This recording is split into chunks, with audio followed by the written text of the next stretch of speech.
Hi there, and welcome to this episode of Smart Farming. This show is designed to showcase and discuss digital tools that IITA has developed to assist individuals along the agricultural value chain in their agronomical practices, their agribusiness practices, and even in data management. Tolulope Akiola is my name, and I'm your host for the show. Today on the show, we'll be looking at a digital tool, AKILIMO. What exactly is AKILIMO? What does it do? How does it function? All of this will be discussed in this episode. Before we go on, we'll take a short break, and when we get back, we'll get right into it. Don't go anywhere.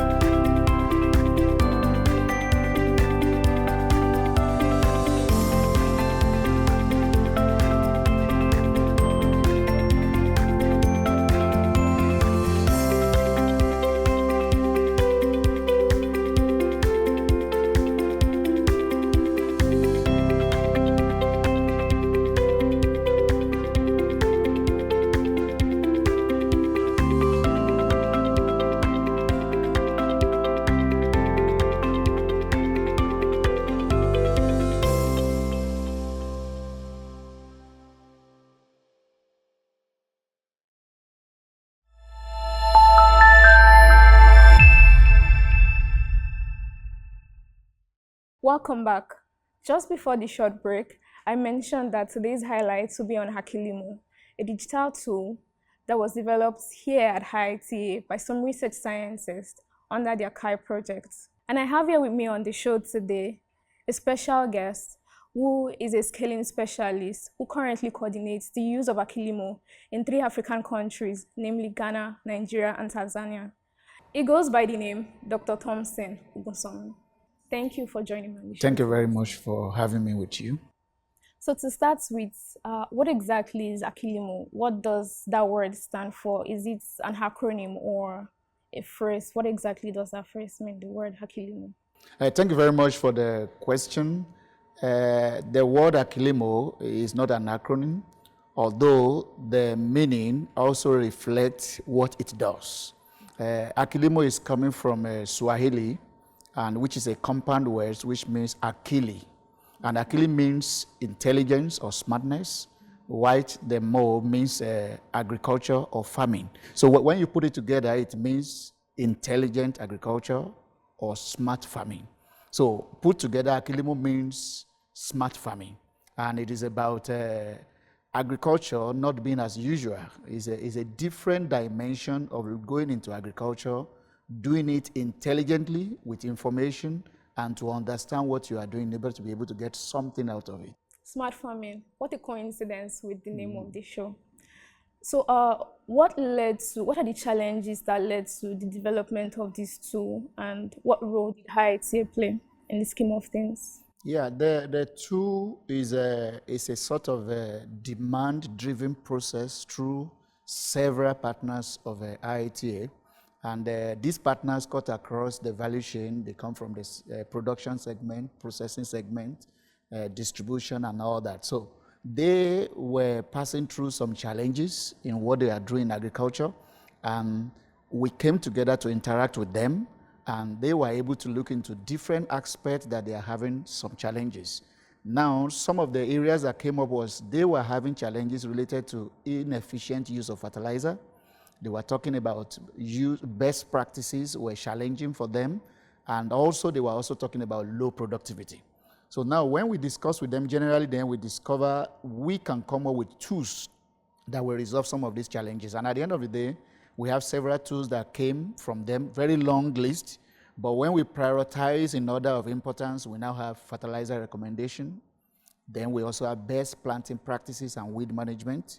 We also have scheduled planting and high starch. Then we have intercropping cassava with maize in Nigeria, with sweet potato in Tanzania. So these were the use cases that came up as solutions to some of the challenges they were having. And all the tools we are having today were customized in this format, and that is what the partners are using all over the 3 countries we are talking about. Cool. That is a lot of information. But then let me ask, Since you deployed this tool, how has the reception been from the target audience? How are they receiving the tool? Yeah, it has been very much interesting. For an example, we started from Nigeria and Tanzania, and as a result of the fact that many of the end users, especially farmers and the organizations that are contributing in improving these farmers, they saw the need for it. That's why we're having it now in Ghana, as a result of the fact that the authorities in Ghana, private sector and all that, they were looking into it that this should not be in Tanzania and Nigeria alone. So what can you do to also have it? So we have it in Ghana. Then not only that, we also have research conducted in Burundi as well as in Rwanda towards this, but it has not been fully deployed, but we have some of the data that can make us to go to scale. Now, in terms of, aside that, currently we are having almost 500,000 users in the 3 countries. And that is if we are going to look at unique farmers. We have almost 500,000. But if we are going to look at cumulatively number of farmers that are already using and uptaking AKILIMO across the 3 countries, we have over 1,400,000 farmers who are already using that. So, which is already a lot. And part of what we have observed is the aspect of fertilizer recommendation and best planting practices, which shows that farmers want to understand the efficient use of fertilizer, and they also want to have idea of best planting practices that is going to improve their productivity, that is also going to enhance their income, and that is also going to help them to be able to improve further. And aside that, we have trained more than 2,000 extension agents across all these countries who are currently using this knowledge. For example, in Nigeria, Ogun State through Ogadep, which is in the extension agent department, they've adopted the use of these tools as part of extension tools for disseminating agricultural information to farmers. And we have it across the state all over Nigeria as well that people are using. So the use of the tools have really gone to so many places, regions and all that. For example, in Ghana, where we have just started deploying the use of the tool in 2023, we have reached over 11,000 farmers in Ghana in just around 10 regions where we are having that. So it is well accepted by the farmers, and some of the partner organizations with farmers, they have seen the need that with this tool, farmers improve their productivity, then it helps the farmers to be competitive. And you know, many of the private sector organizations, what they are looking for, they want to ensure that there is price competitiveness when it comes to farmers. And once that one is attained, it helps them to be able to work with them sustainably. So thank you very much. Maybe let me stop at that for now. Wow. It's so amazing to see the success stories that AKILIMO has garnered in such short time, you know, with the facts and figures. I have more questions, Doctor, but we'll take a quick break. And when we come back, we'll take the rest of the questions. Stay tuned.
Welcome back.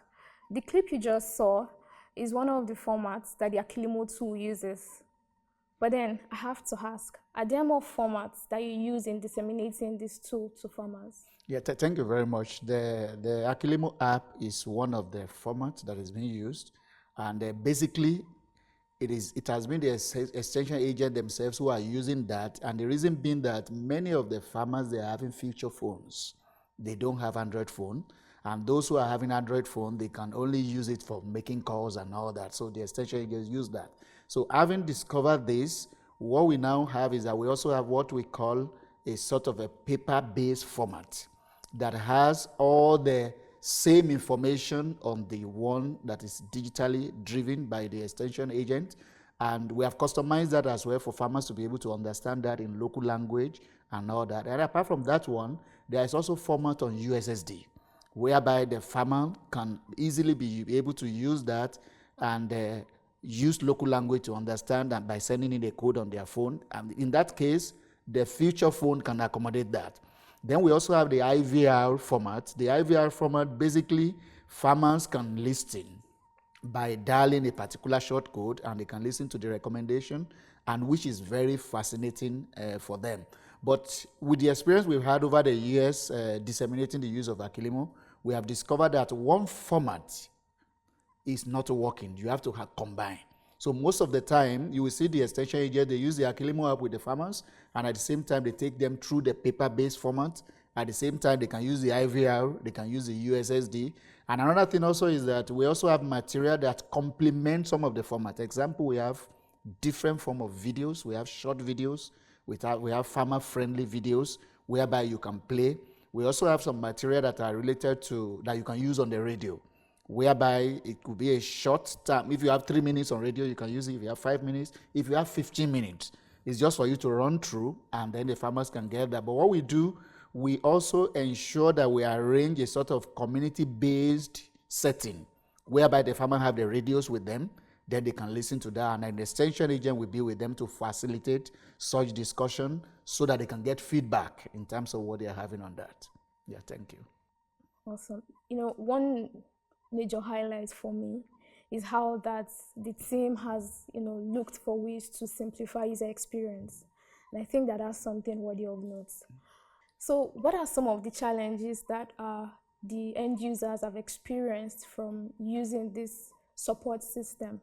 And what is the team doing to control these challenges? Yeah, thank you very much. Despite the fact that AKILIMO has been accepted widely in all these countries we have mentioned, there are quite some challenges. And one of the major challenges is a local language barrier. And we have been able to make effort on that. Farmers are asking that, can we customize many of this material in their local language? So as a result of that, for example, in Nigeria, we have customized all our videos into major languages in Nigeria. So we have it in Hausa, we have it in Igbo, we have it in Yoruba. Even now we have it in Pidgin. But one of the challenges is still coming. The fact that some of the ethnic groups are asking for it. We have Efik, they are saying, can you also do something like that? We have some local languages in Benue, in Kogi State, that are asking, can we customize this? So the need to ensure that we localize this content is very important in all the different languages. And we are really working on that to ensure that we customize all of them, and we do it in conjunction with some of the partners that are involved. Another problem we have also observed is digital literacy. And in terms of that, we have observed that there is need for more information to farmers to understand the use of digital tools. For example, as I've mentioned earlier, Android phone is limited with farmers. They have more feature phones, and those who are having it, they're only using it to make calls. So there is need to train them, to put them through the process so that they can be able to have that.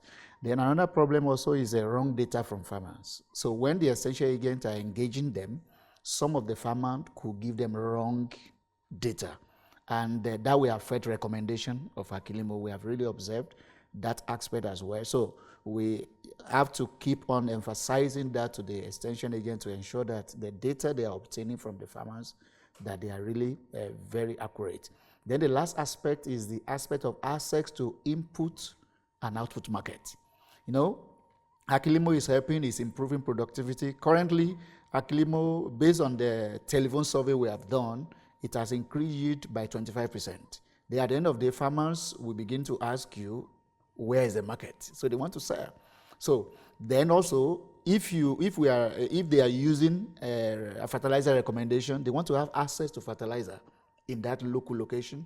So they need to now encourage fertilizer company to make some of these inputs, fertilizer, herbicides, and other inputs available at rural location. It's very important because farmers are saying if we have to travel long distance to get this reduce their profit level and increase their cost of production. So these are few challenges we have noticed, and we are working closely with the partners to ensure that this can also be resolved. And maybe another way I also need to mention that is making resolving some of this problem to be easier, we now have AKILIMO associations. The partners, they have come together to cherish the use of these tools and to ensure that they sustain their use. So now they are the one driving resolving these bottlenecks that we have observed. We have AKILIMO Nigeria Association, we have AKILIMO Tanzania Association. AKILIMO Ghana Association is still emerging. That's just coming up. So they are playing a lot of roles to ensure that these challenges that we have observed, they can be resolved, because it's also going to help them in their businesses to ensure that those problems are resolved. Thank you. Thank you, Dr. Thompson. Yeah. You know, in describing today's episode, I would say that it's been nothing short of an eye-opener. But before we wrap it up on today's episode, let us take a quick look at our Science Corner for updates.